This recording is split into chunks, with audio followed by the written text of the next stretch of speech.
Welcome to the SPEAKPact podcast, where high-performing speakers and the producers who hire them merge to give you the insider secrets to the lucrative speaking industry. Antoniette Roze, your podcast host and celebrated speaker agent, unveils insider success strategies. Discover a nexus of thought leaders and bookers, maximizing your potential in each and every episode. Your ticket to ultimate speaking success begins right here. Catch the transformative insights waiting for you on the SPEAKPact podcast, hosted by the industry powerhouse herself, Antoniette Roze. And today I am with Jackie Freiberg.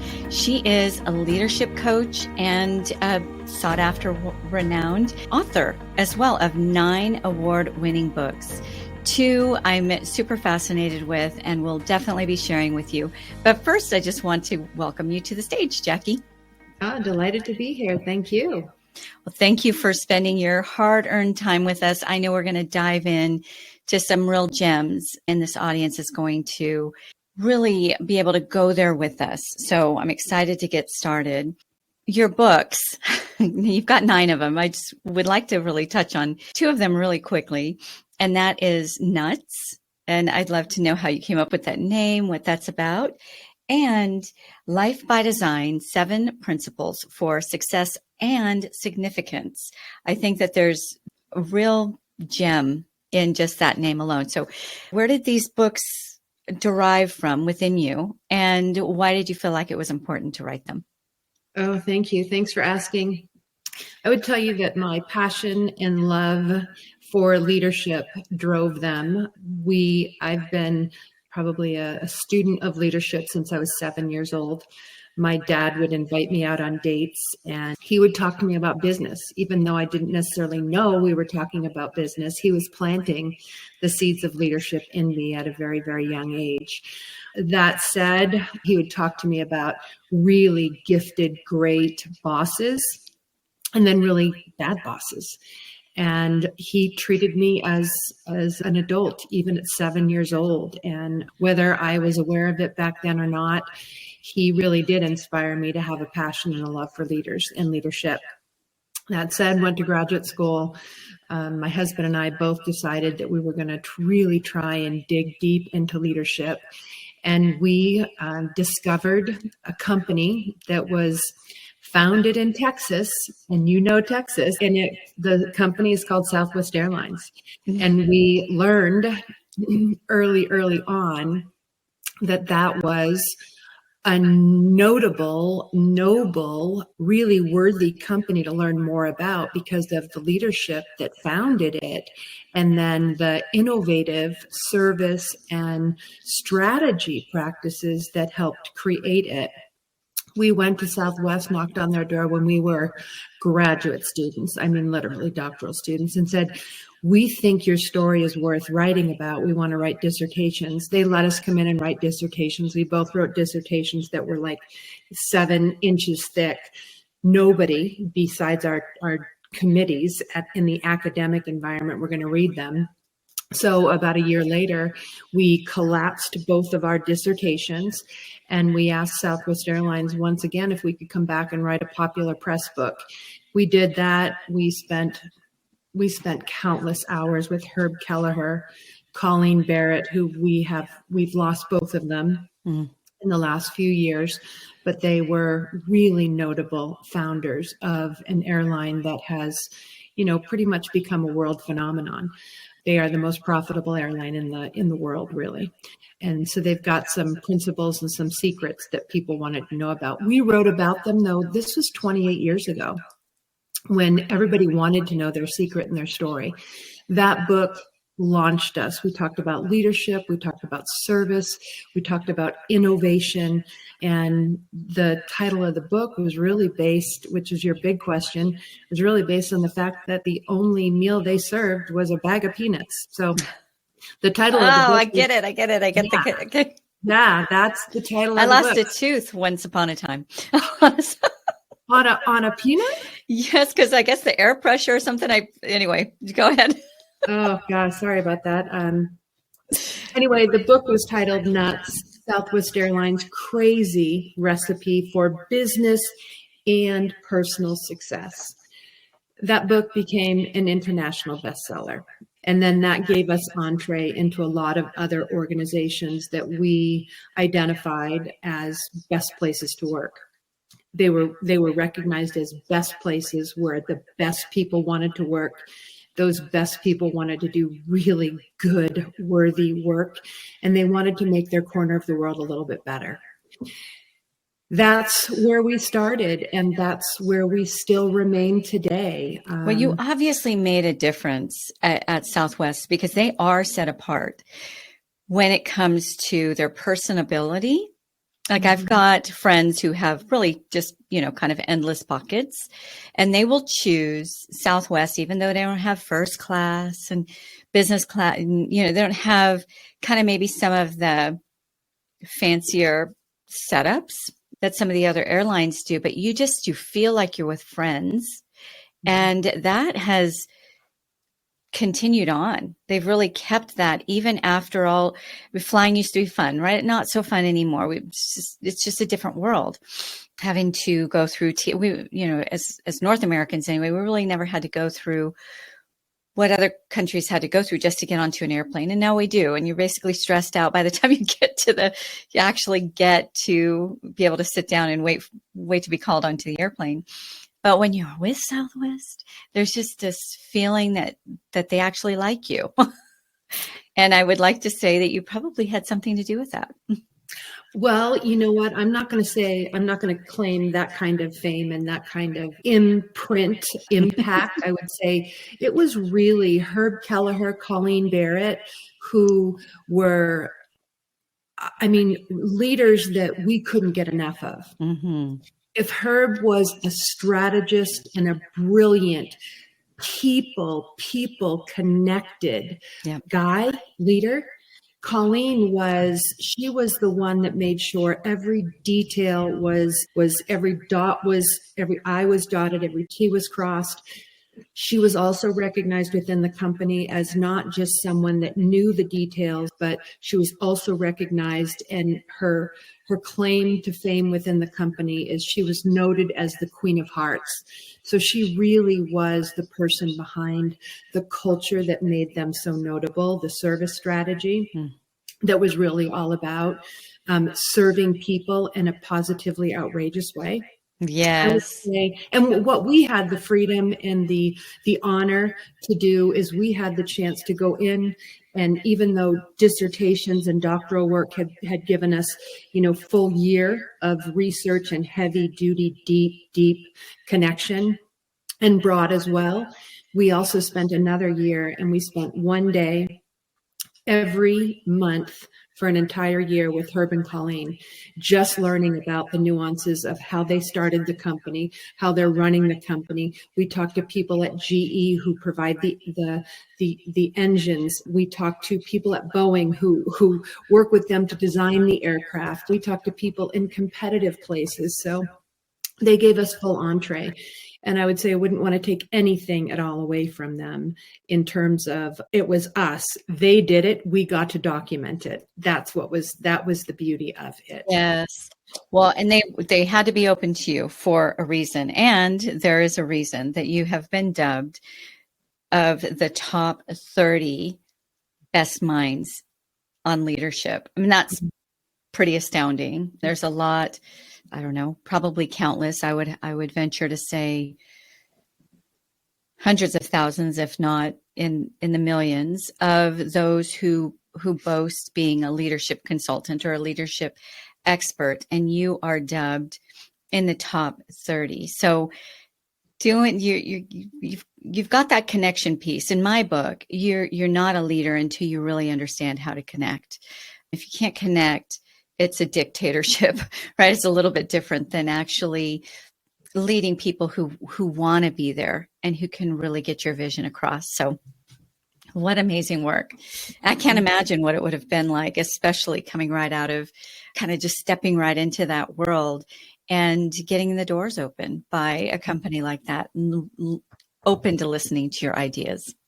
Yeah. Well, it was quite the honor, and it really did set us up for the opportunity to talk to a lot of other business leaders and a lot of other companies that are recognized also as great places to work, and companies that are doing some really innovative things. And that launched us into a career where we really did vet companies that were recognized as truly incredible employers of choice.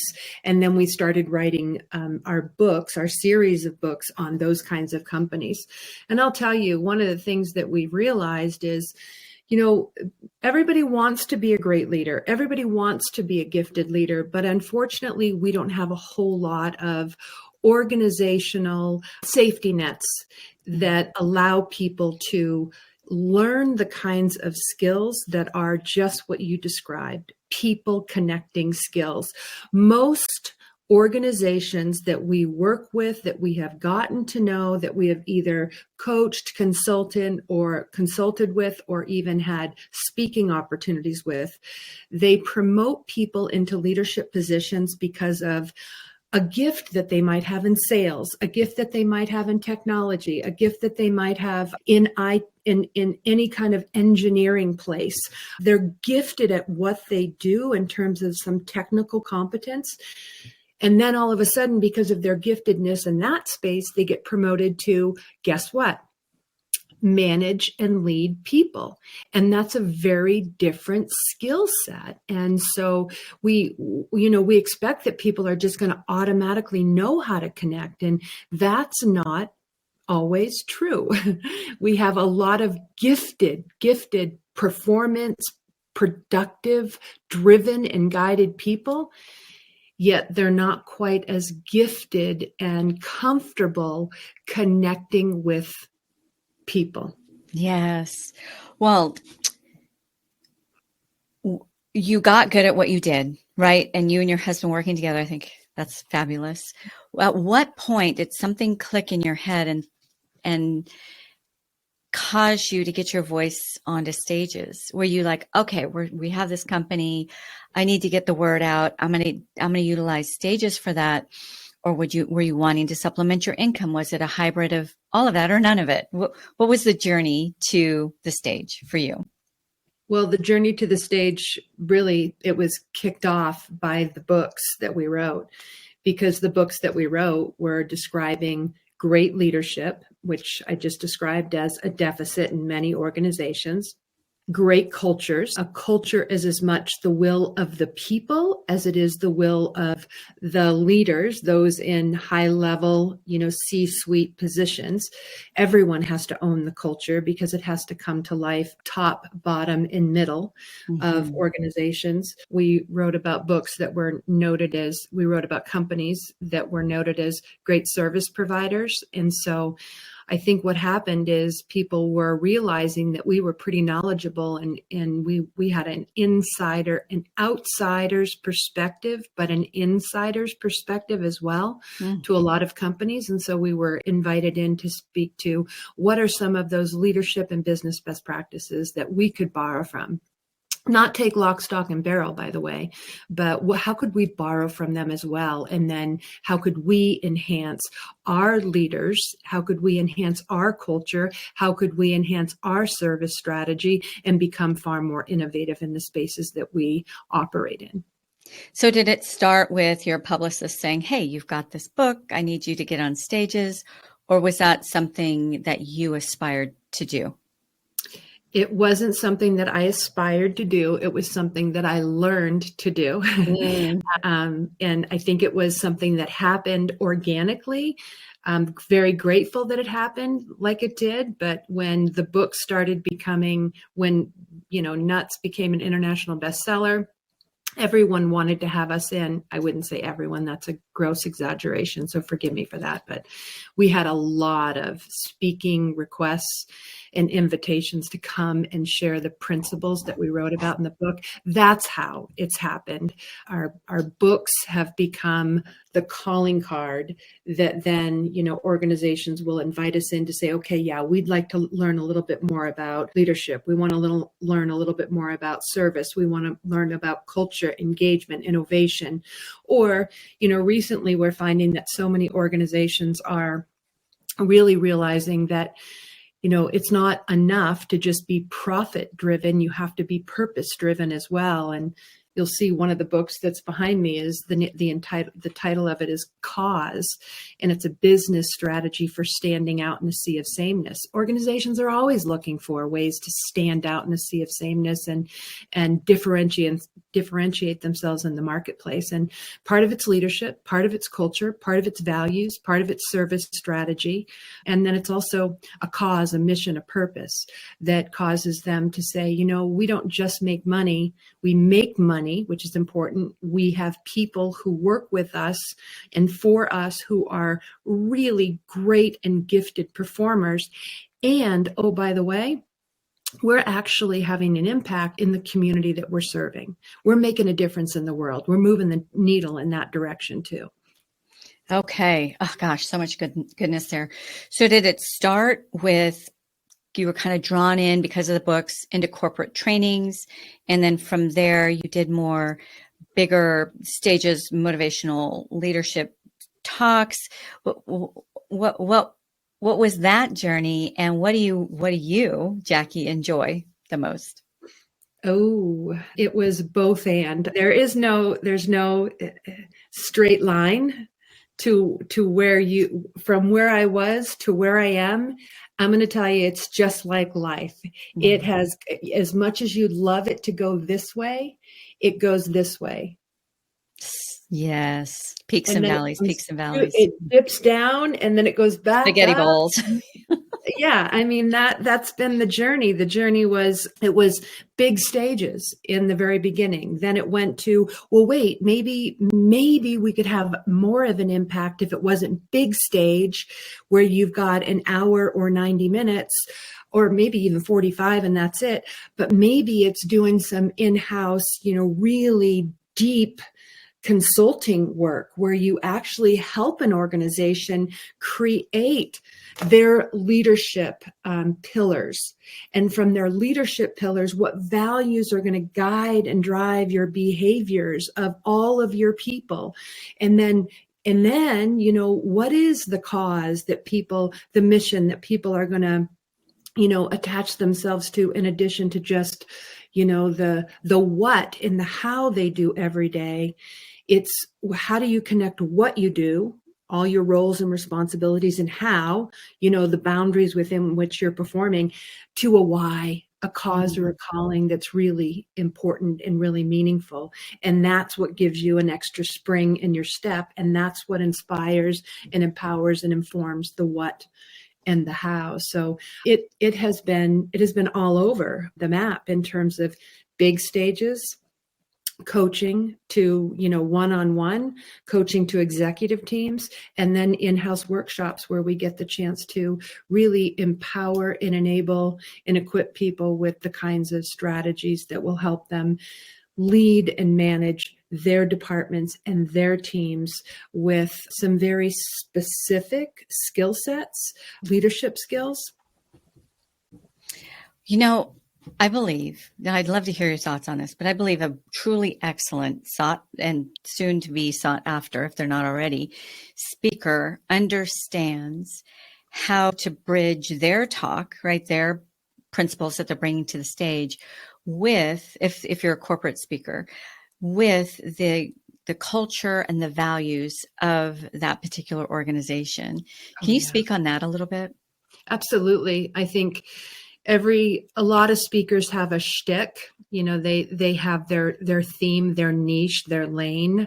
And, I think one of the things that we have prided ourselves on is saying, we believe that leadership is a skill that can absolutely impact the quality of life at work and the quality of life at home. And leadership is a skill that can be developed. It can be trained, it can be measured, it can be observed, and it can be developed over time. And so what we tend to do is we tend to go into an organizational setting or even into, a keynote opportunity. And we always say, tell us how you have defined leadership up to this point. Tell us the values that are driving your organization. Tell us what major overarching theme you want to really deeply root in the hearts and minds of the people that are going to be at this event or for this particular quarter or this particular year. And then we work with that team, that executive team, or that conference team to make sure that we are bringing them content that is going to help them achieve their desired outcomes. We're not going to come in and say, hey, let us just take what we know to be true and impart it and plant it on you. Because oftentimes people come with their own values. They have their own guiding principles. They've got their own mission. They know what the goals are and what the strategy is. They simply want us to help advance and inspire and challenge and equip their people to do it more focused and more intentional. Oh, gosh. Okay. So much brilliance there. And I absolutely love that you don't just show up with your talk. You're obviously, you've got your 9 books, you have your content down, right? You could just show up with your talk, give your talk, head out, grab your check, head out. But that you actually take that extra time, which you don't have to. It's not, I'm sure it's not in the contract, right? To really, number one, always, this is a big one for me anyway, study the company or study the organization that you're going to know who the audience is going to be, right? But that you go that even further than that, where you sit down at the table with the whoever, right? With whatever leadership in the company. How have you been doing leadership? What is your vision? So good. It's not just how have you and what is your vision, but it's where are the gaps? What are you sensing people are in need of? What are the biggest challenges? And then what we do is we work collaboratively. I like to say our approach is to design with our client and for our client. So the with is rolling up our sleeves, getting to know them to the degree that, they'll invite us in and open and expose and, lift off the blinders and tell us what's really going on. So we get to know them, we work with them, and then we walk away and we say, okay, here's what we suggest would be the best strategy for this workshop, this coaching relationship, or this keynote. Mm-hmm. What do you feel like if you would have just claimed shy, right? Claimed I'm not interested in speaking in front of, definitely not on big stages. My husband isn't, we don't really want to do that. But instead you embraced it and you got yourself on stages and got your voice out there, even when it wasn't maybe second nature, it wasn't comfortable in the beginning. What impact do you feel that had on your brand, your company, and just the direction of where you went? And obviously your high success at this point and only growing. What did your voice, did getting out of your comfort zone and speaking, what kind of impact did that have? Oh, yeah. I'd say it had a huge impact. I will tell you that this whole concept of being comfortable speaking, I love speaking now, but I only love it because I've learned how to do it. That is a skill. Presentation skills. There's a reason why we call it presentation skills. It is a skill. That, just like leadership, it can be trained, it can be developed, it can be measured. I have been teaching presentation skills at the University of San Diego for doctoral students and master's students every January for probably 15 years. Wow. Before that, we had a contract with the United States Marine Corps where we would train Marines who were shoulder tapped to go on recruiting duty. We would train them how to give speeches and do a special duty assignment of being a Marine Corps recruiter. And we have a tried and a tested process for transforming someone who says, I have public speaking anxiety. That is a real thing. Believe it or not, 85% of our population has some level, either low, moderate, or high public speaking anxiety. And it doesn't matter if it's low, if it's moderate, or if it's high. That will hold you back. And that doesn't have to be the case. So we have a process. We have a whole line of business. It's called Speeches Made Simple.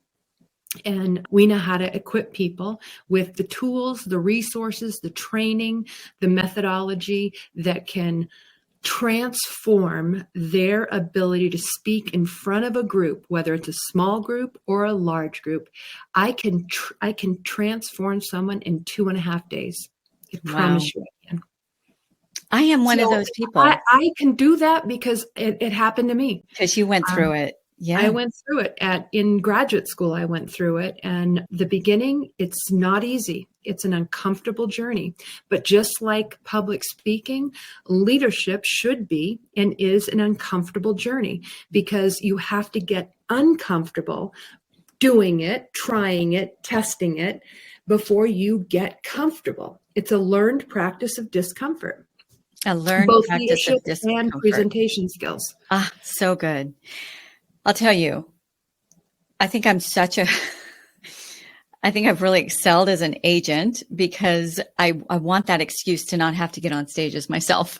I'm putting so many people, other people on these amazing stages, because I don't necessarily love doing it myself. And so I love that people like you are out there who were maybe where I am or where I've been, and they're willing to impart what got them over that. And now you actually can verbalize that you love speaking.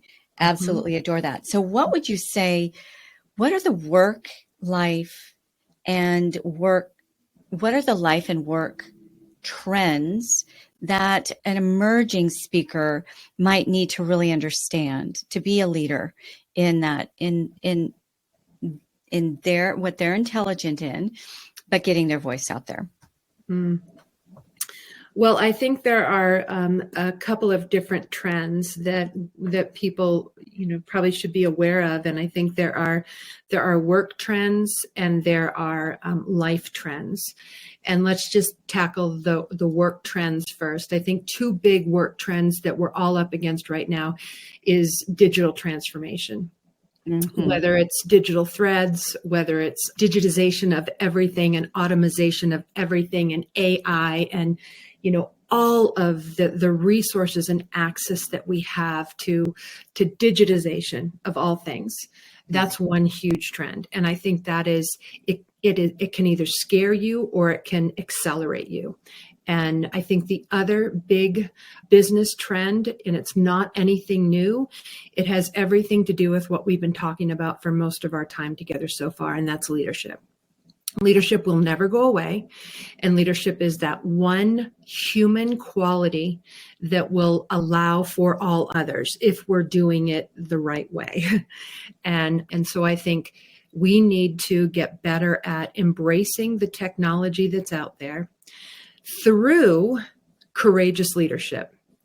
So we embrace what we cannot and will never be able to do as well as technology, but then we also completely and fully embrace any quality that cannot be digitized or automated. And there are certain qualities that will never be digitized or automated. And those qualities happen to be imagination, creativity, intuition, empathy, emotion, and ethics. Those are human-only qualities. And the people that are the best and the most gifted at those human-only qualities are courageous leaders. Because courageous leaders will always, always be tough on standards. So they will know what automation, what digitization, what high-tech features and and abilities are out there, and they're going to embrace it with everything they have. But they absolutely know that they also approach the people in their lives and in their workspace with not just a tough mind for standards, but a tender heart with the people. And those are the human-only qualities. So I think that those two things are what we're up against in the workplace. And then I think that in the personal space, which actually does leak over to the business space, I think we have to realize that this country and a lot of the world actually is in the midst of a loneliness epidemic. And you know, we've got to take notice of that. Everyone's saying that, you know, the future remains uncertain, and it's hard to see clearly what's going on out there. People are saying, I want to continue to work remote, or I want it to be hybrid. I'm not sure that I want to be completely on site. And so what's happening is we are being further and further removed from one another in the press the flesh kind of sense. And that's not doing anything for the loneliness epidemic. So great, courageous leaders who know the importance of leaning into their human only qualities will get good at realizing, how are my people doing? You know, we've lost the art of visiting. And my husband grew up in South Dakota, and the art and the practice of visiting was a weekly occurrence. You know, you'd hop in the car and you'd drive from one ranch to the next, and you'd knock on someone's door with the whole family, you know, in your midst, and the neighbors would open the door and they'd pull out a pie and pull out the coffee and the tea, and they'd visit. But they got to know each other. They pressed the flesh. They asked, you know, good, high quality questions. I don't think we're doing that these days in life, and I don't think we're doing that at work. And I think that is problematic. I think we need to do something to figure out our loneliness epidemic. And I think the other trend that's happening personally and professionally is there's a time warp that's going on in life. A lot of us don't realize, but 70% of us will suffer some sort of unexpected event in our life, whether that's an injury, whether that's an illness, whether that's some sort of job or professional disruption that we didn't anticipate. And most of those unexpected events will challenge us, personally for sure, psychologically perhaps, emotionally absolutely, and financially yes, yes, and yes. And so we have to realize how we're spending our time. And I think it's between the ages of 30 and 60. Who would you think we spend the majority of our time with? Between the ages of 30 and 60. Who would you think? Work, ourselves. Work. Yeah. You nailed it. It's work. And if you're in that space, right? And you're spending the majority of your time with the people you work with, think about what we also know to be true.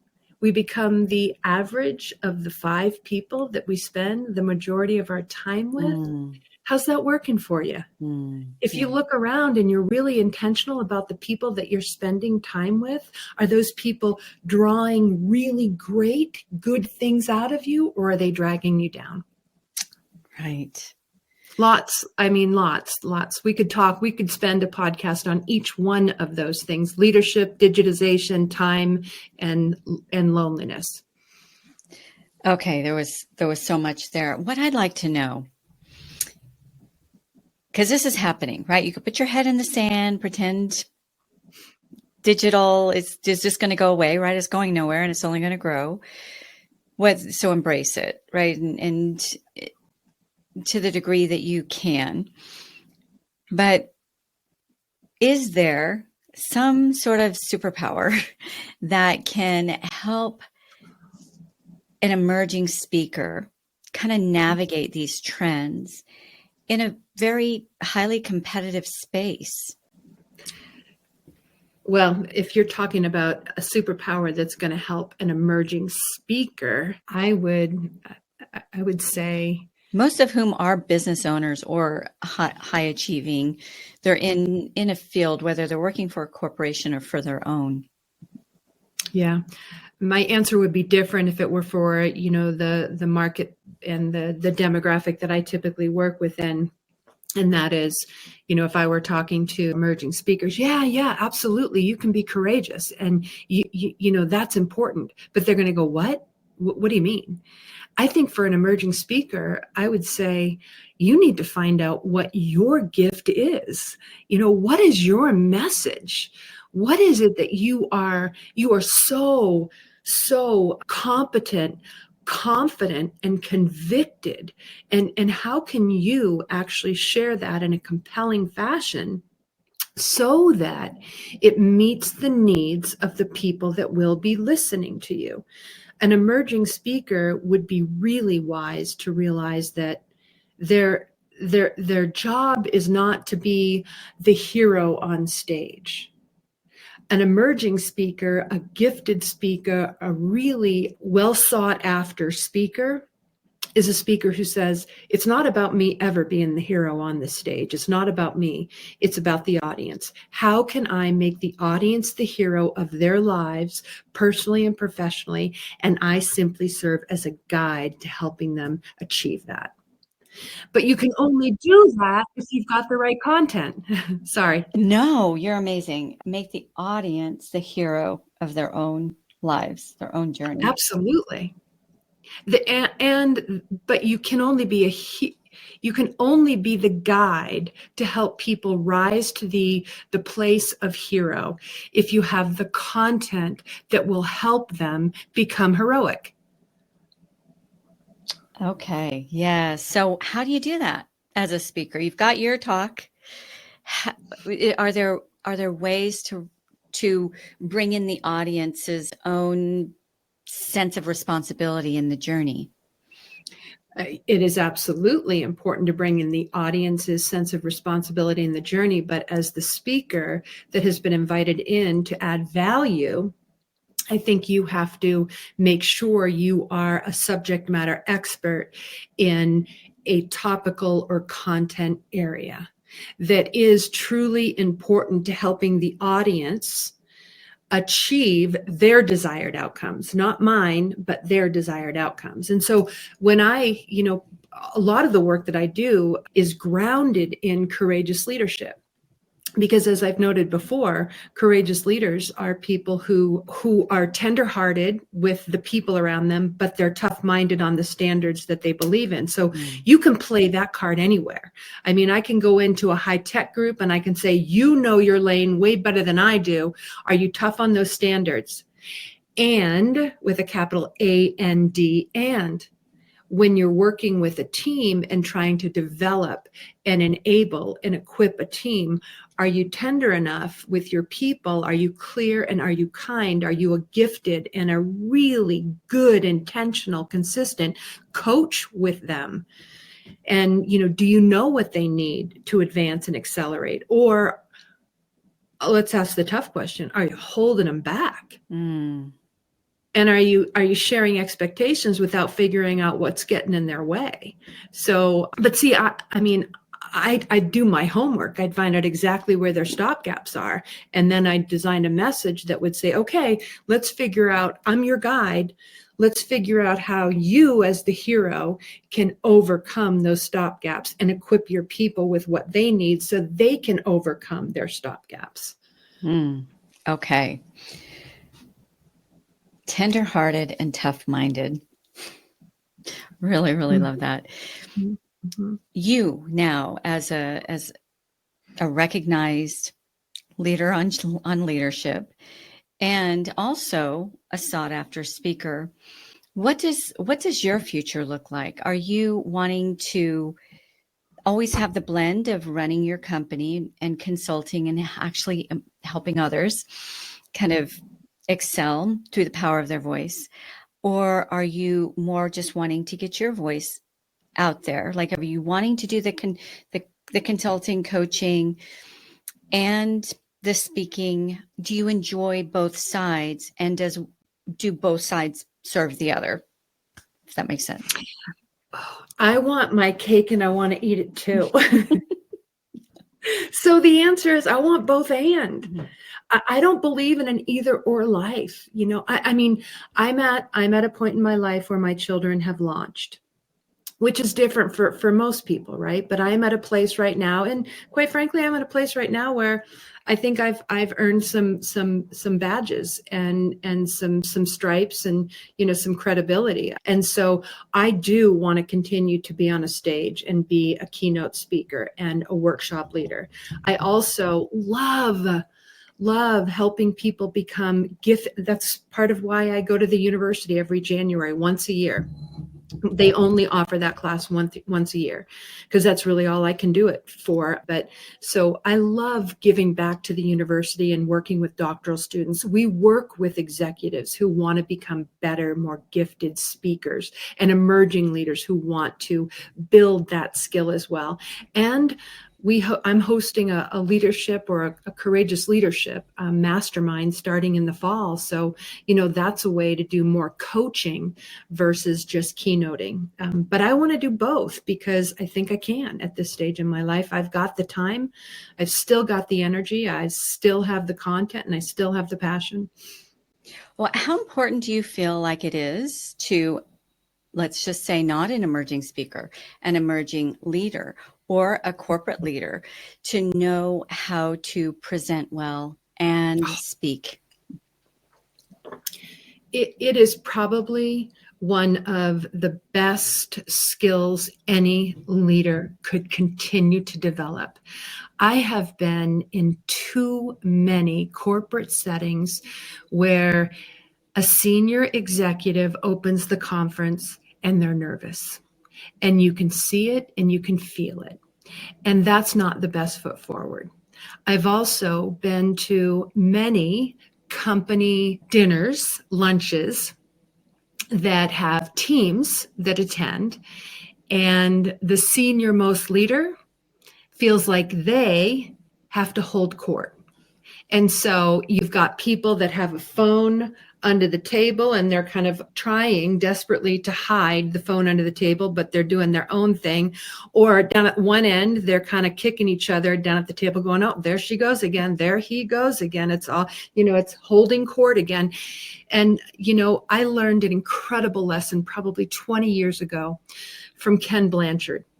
You know, Ken Blanchard, 1 Minute Manager. I mean, just a sagey guy. Yeah. But we were at a board meeting and Ken was there as well. And he, you know, clinked the glass when everybody's having sidebar conversations. There had to be 20 of us.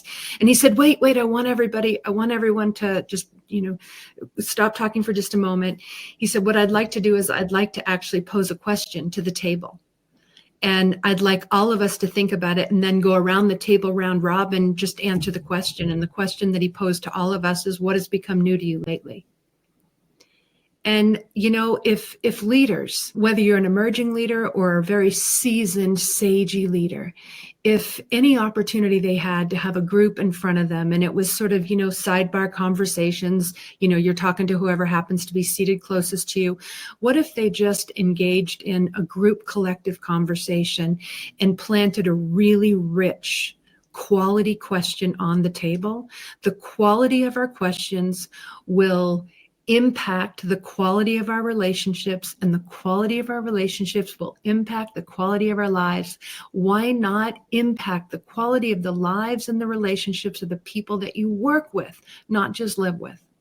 Oh gosh, I hope everybody wrote that down. That was good. That is so key. It's more about being interested versus interesting. I think it's both, though. Yes. I mean, we tell our children all the time, a good and gifted speaker, whether you're seasoned or emerging, let's face it, your speech, it better be interesting. It better be, or you're not going to hold the attention of your audience or your small group or the table, quite frankly. And there ought to be a sweet balance between you being interesting and then you being interested in what's going on in the hearts and the minds of your people. Yes.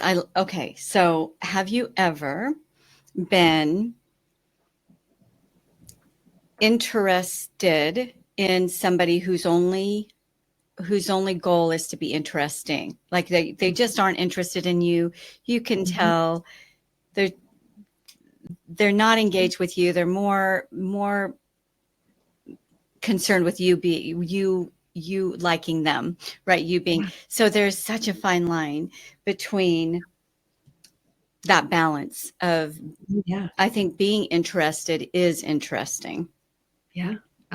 I think oftentimes, people who we find most fulfilling in a conversation are people who have been interested in us. Unless you're a true introvert and you want to flip it and flip it and flip it. But I would say whether you're an extrovert by nature, whether you're an introvert, or a combination of both, I would say one of the best gifts we can give ourselves to enrich the quality of our own lives and to others to enrich the quality of their lives is we should make it a very intentional, it's just strategy to show up everywhere with a desire to participate. So be interesting, but also be reciprocal. So be interested as well. Mm-hmm. And there are people who just don't get that. They just have no self-awareness. And as you just alluded to, those are the people that are asking you a question so they can answer it themselves. Oh gosh, yes. Oh, we've all been there. Right? We've all been there. Yeah. And then you're just looking for your quickest exit. Yeah. Or there are those people too who will approach you and engage in sort of a superficial, unfulfilling conversation, but they're looking over your shoulder at who else is in the room, who is more important than you are. And we all have felt that as well. And you know what I've said to myself at this point in the game? I never want to be that person. I don't care who is in the event and behind someone. I want to make sure that when I am engaging with you, I am fully and completely engaged and you feel my presence. You can do that 1-to-1 and you can do that 1 to 5,000 if you've really got that dialed in as a speaker. Yeah. And you can even do that virtually. Mm-hmm. Yep. Okay. I know at this point there is a good number within our audience who are interested in knowing how to get a hold of you. Like, how can they follow you? How can they get in your world? Well, you can certainly find me on LinkedIn. It's Jackie Freiberg, and it's Freiberg. And you can certainly learn more about us through our website. And you can just look up, if you're interested in learning how to become a more gifted and a more captivating and confident speaker, you can go to speechesmadesimple.org. And then just reach out to me through an email, Jackie@Freibergs.com, and we'll let you know what we do for keynoting and coaching and masterminds. You got Freibergs.com? We did get Freibergs.com. How did you do that? That's amazing. Mm-hmm. And you said it's EI. Freibergs.com. So Freibergs.com. Okay. Fabulous. As we're coming to a close, Jackie, you've given us so much today. Is there one key piece that you can impart to the SpeakPact audience?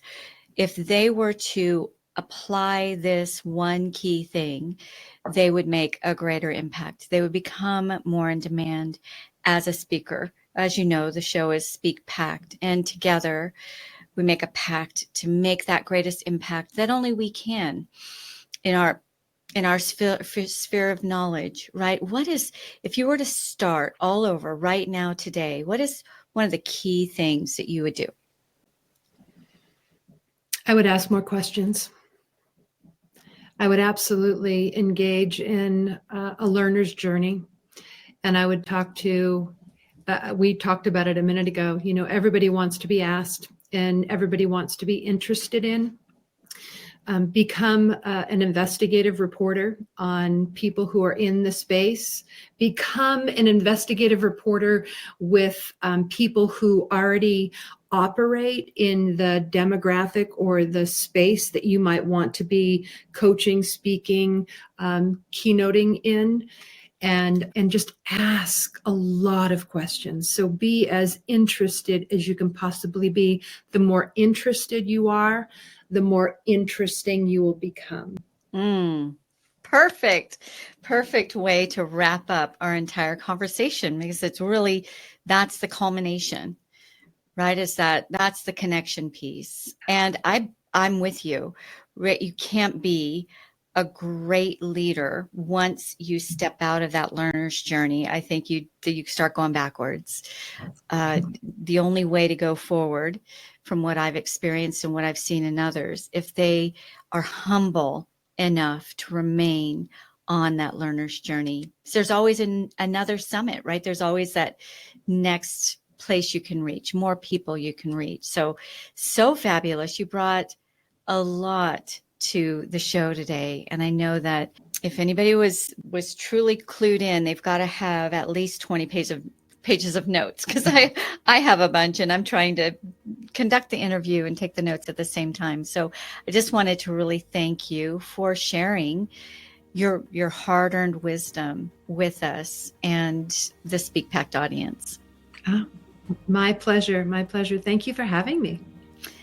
You are welcome. And as far as we are concerned, this show wouldn't have been worth doing if you, the SpeakPact audience, weren't on this journey with Jackie and me. So thank you for spending your time with us today. We so appreciate it. I know, without a shadow of a doubt, it was well worth your time. So give those likes, give those stars. That's the way that you can give flowers to Jackie for being with us today. And for now, we will say ciao, ciao.